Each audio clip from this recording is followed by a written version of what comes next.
Hey guys, Athias here, aka Mr. Robot. I've been looking at our photography group recently. You can find it in the groups option, and I was looking at the banner that we have, thinking it doesn't really portray what the group is about. You can't quite see what the image is, so it doesn't really fit the site, the group, sorry. So I'm looking to make a new one, which led me on to thinking I could give you some Photoshop hints and tips. So here we go. Looking at the banner settings, as you can see, it recommends 1920 pixels by 360. Now I have created a banner for a different group, the drones group, which can also be found in the groups menu, and I found that 360 pixels high just cuts a little bit out, so I'm going to be making something a little smaller. The purpose of this video is to show you some tips on clipping masks, so let's move on to that. So I'm using Photoshop CC 2017. It is pretty much the same for previous versions, so the same should apply for that. So off we go, and we're going to create a new document, and I'm going to go for 1920 pixels by 278. As I said, the 360 that's recommended tends to cut a little bit off. With regards to settings for the file itself, I'm going to go for 72 dpi, which is dots per inch, or in this case pixels per inch. That's the standard for the internet display. Monitors tend to show nice crisp imagery at 72 dpi. Color mode RGB, and normally I have a transparent background, but for this it doesn't really matter, so we're going to go white. So we'll go ahead and create this file. The idea that I was having was to use like a negative film reel and have images displayed in there. I've already stated on the group that I will be using images from the group as the banner. If anyone for any reason doesn't want their images displayed, they can always request for it to be removed by messaging me or commenting with my tag @Thias. So here we go. I've gonna start off by creating a custom shape, so that can be found under the shapes options, custom shape tool. Now I've already added what I would like, but I'll show you how to do it anyway. So this is what we're going for here, this shape here, which is a negative. You can't quite see it yet, but you will in a moment. You probably won't see that, as well as a lot of the shapes that are here. These are shapes that I've added. If you click on the cog icon, the settings icon, you can add them from here. So you should see one called film. If you click on that, it'll ask you if you want to replace the current shapes or append. So if you click OK, it'll remove all the shapes and just add the film ones. In this instance, I've appended, which means it's added them to my current list, which is why they're displayed there. So off we go. We select the shape that we want. Now, if we just click the screen, it'll ask us if you want to create them to a certain width and height, but I'll cancel that. And what we're going to do is we're just going to click and drag. Now, as you can see, if we just drag them, it'll mess up the aspect ratio. It'll look too thin, it looks silly. Now if you click hold the shift key down, it'll keep a uniformed aspect ratio, so we get the kind of size that we want there. That should do us nicely, and there we have our shape. As you can see, the default is 4 image placeholders.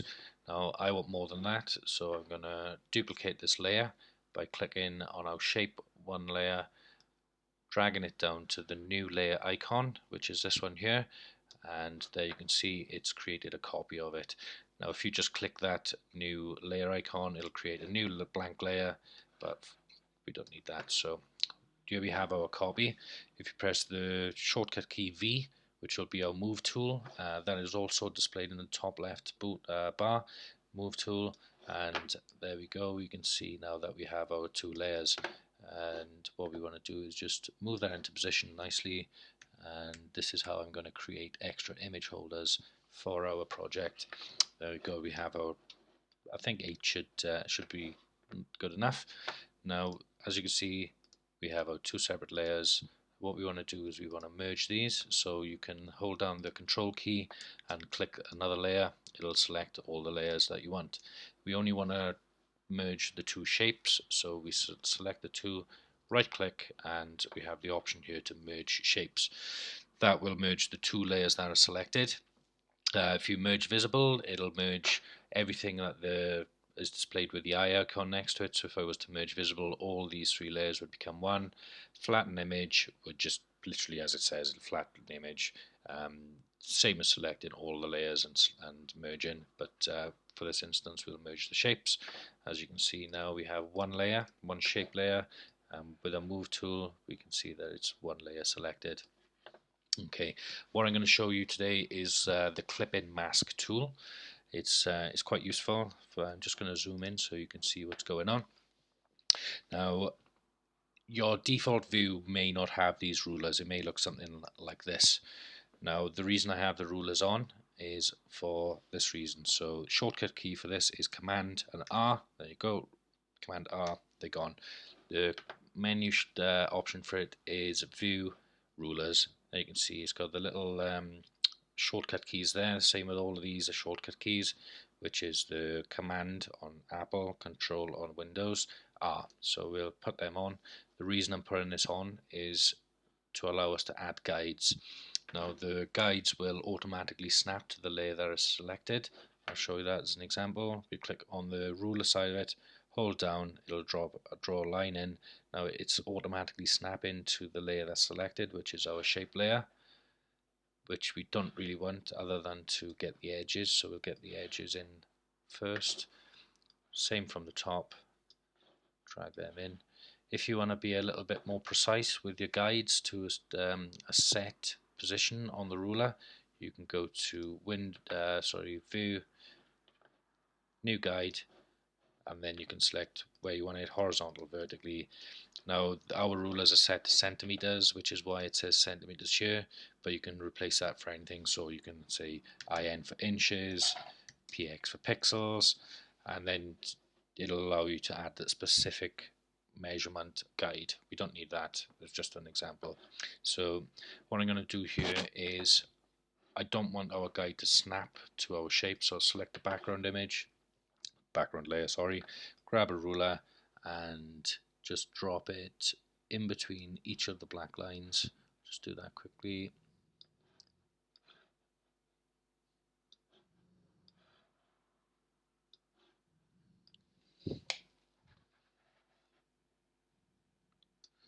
Probably hear my dog growling in the background. Rolo, be quiet.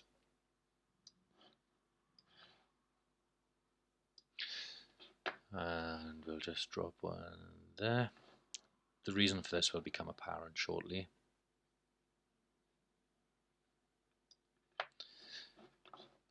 I'm just going to reposition our shape slightly.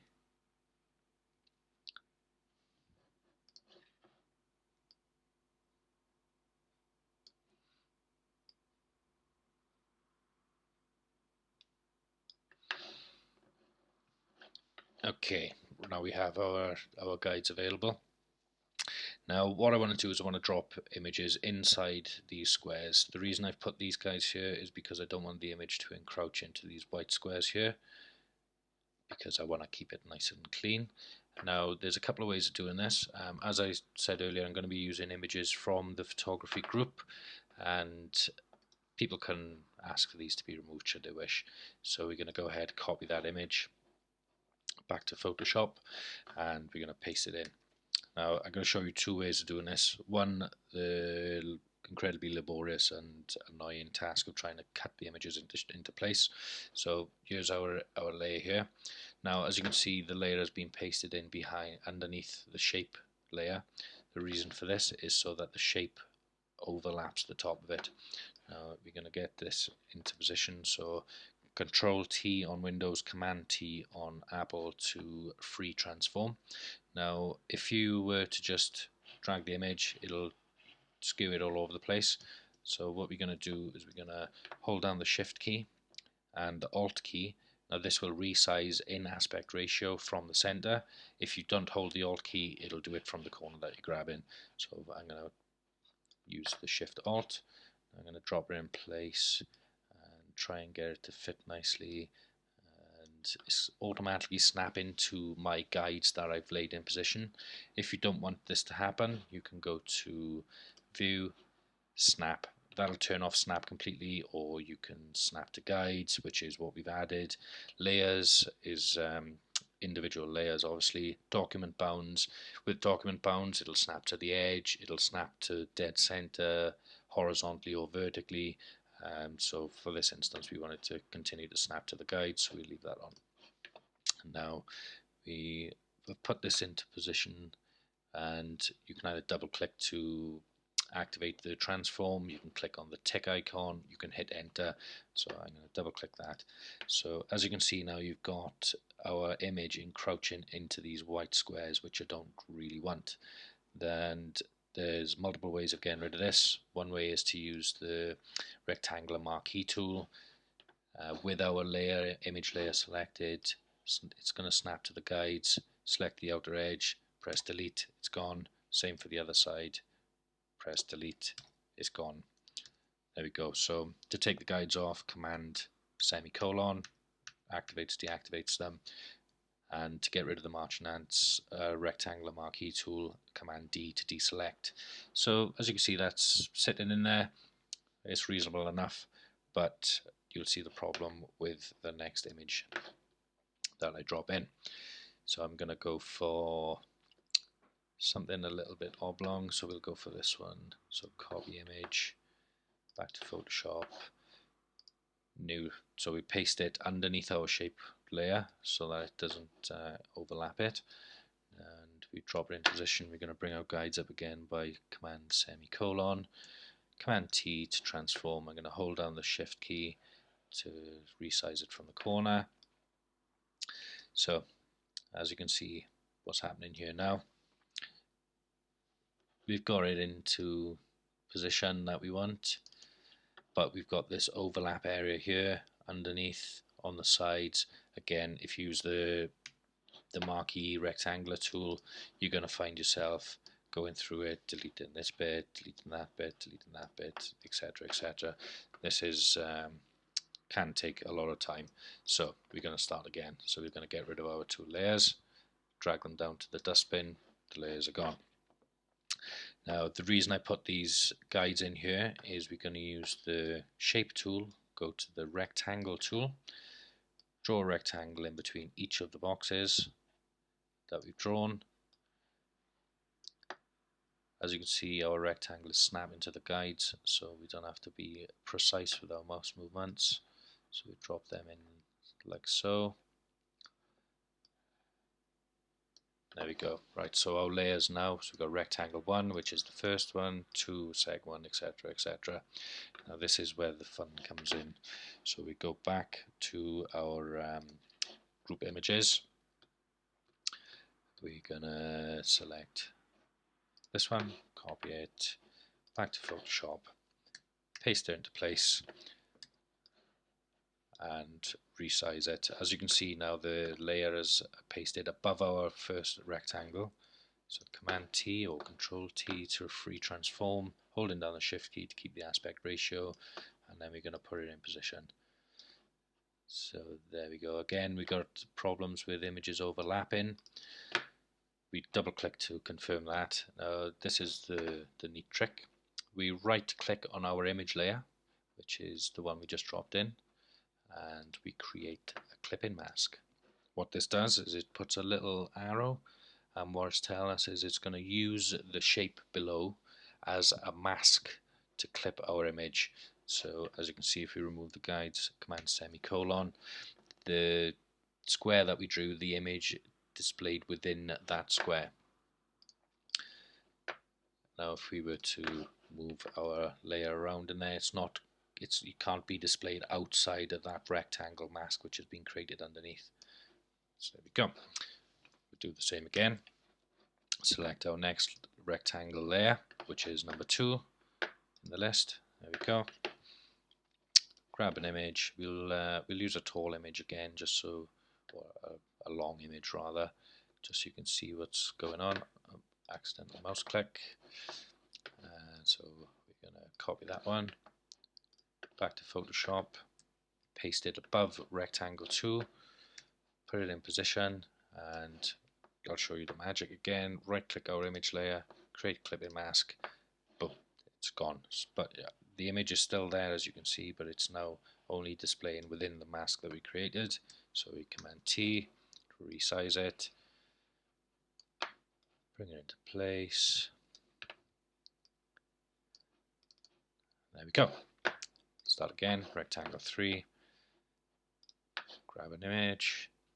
I'm only going to use original content for this, as I'm not too keen on copyright problems. We've already stated that members of the group are aware we'll be using their images for this. Again, we're going to paste it above our rectangle 3. So paste, drops in nicely, right click, create clipping mask, and then we can move it into position, Command T, Control T to free transform, hold on the Shift key to keep the aspect ratio, bring it into position,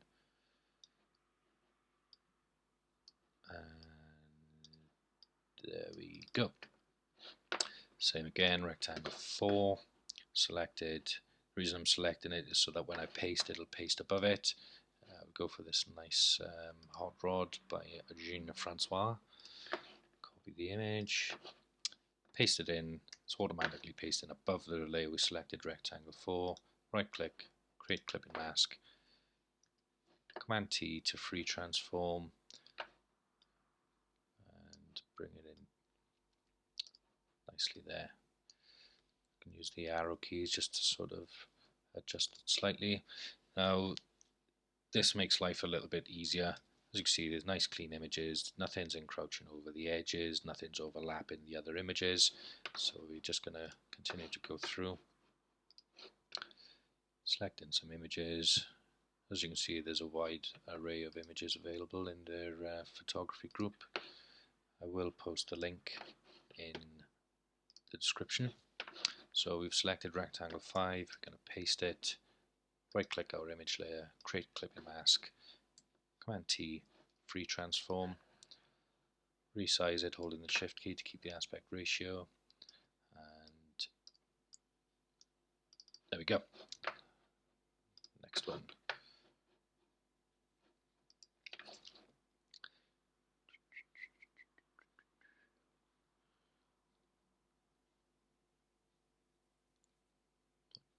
Okay, we go for this one next, an image by me. A bit of information about this image. I was up on a mountainside, took the kids to have a snowball fight, and this was flying around, and it turns out that somebody actually broke their back sledging.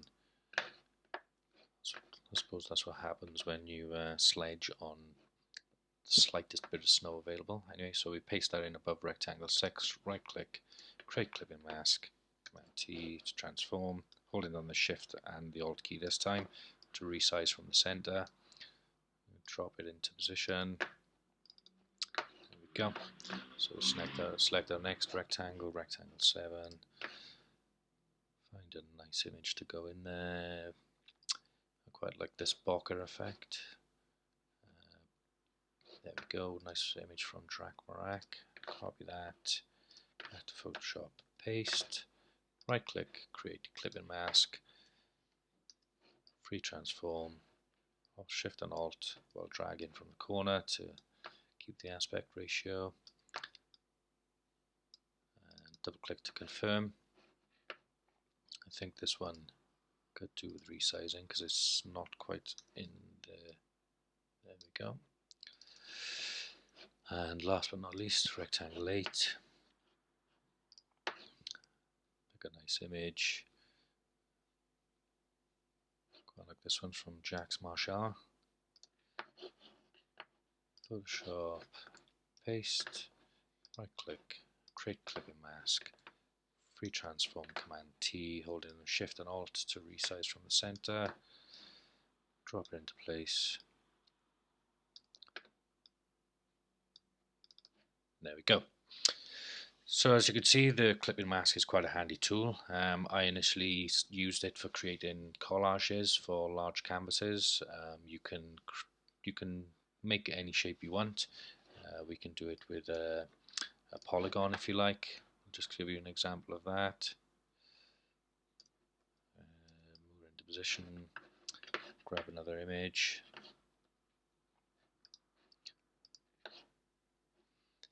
Obviously I'm using images off the internet, but if you've got your own images you can use them just the same. So we create a clipping mask, we can resize it.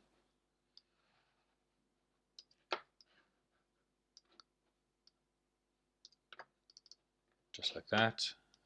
Just another example. Nice little circle.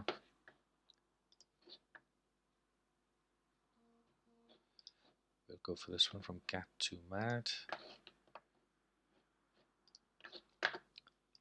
Paste. Over into position. Create clipping mask. T.